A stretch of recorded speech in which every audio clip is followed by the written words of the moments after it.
નમસ્કાર દર્શક મિત્રો, આપ જોઈ રહ્યા છો વિક્રમ ન્યૂઝ. હવે જોઈએ અગત્યના સમાચાર. પ્રખ્યાત ખગોળ વિજ્ઞાની ડોક્ટર પંકજ જોશી સાર્વજનિક યુનિવર્સિટીના પદવીદાન સમારોહના મુખ્ય અતિથિ.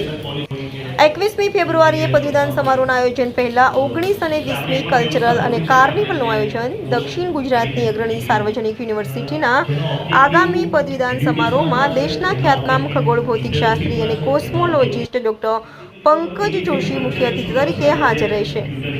યુનિવર્સિટીના પ્રેસિડેન્ટ શ્રી ભરત શાહના જણાવ્યા મુજબ આ વર્ષના પદવીદાન સમારોહમાં જુદા જુદા 37 અંડર ગ્રેજ્યુએટ, પોસ્ટ ગ્રેજ્યુએટ અને પોસ્ટ ગ્રેજ્યુએટ ડિપ્લોમા કોર્સીસના કુલ 1318 વિદ્યાર્થીઓને ડિગ્રી એનાયત કરવામાં આવશે. આ પ્રસંગે અતિથિ વિશેષ તરીકે બિનપરંપરાગત એનર્જીના ક્ષેત્રમાં દેશની ખ્યાતનામ કેપી ગ્રુપ ઓફ કંપનીઝના ચેરમેન અને managing director doctor Farooq Patel અને જાણીતા દાતા અને એમ્પ્લોઈઝ વાઇઝર શ્રી રાજેશ શાહ ઉપસ્થિત રહેશે.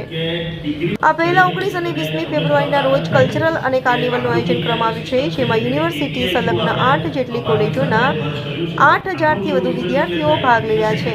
આ ઇવેન્ટનું મુખ્ય આકર્ષણ સુમન એક્ટિવિટી છે, જેમાં વિદ્યાર્થીઓ મોડલ યુનાઇટેડ નેશન રજૂ કરશે, એટલે કે પે ઇન્ડિયામાંથી એન્જિનિયરિંગના વિદ્યાર્થીઓ વિવિધ વૈશ્વિક વિષયો પર ડિબેટ કરશે અને સોલ્યુશન પણ રજૂ કરશે. હું ભરત શાહ, પ્રેસિડેન્ટ સાર્વજનિક યુનિવર્સિટી.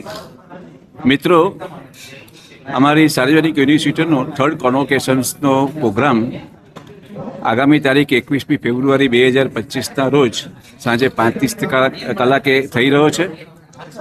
એની અંદર કુલ 1318 વિદ્યાર્થીઓને અમે ડિગ્રી એનાયત કરવાના છે, જે પૈકી 37 પ્રોગ્રામ્સ છે.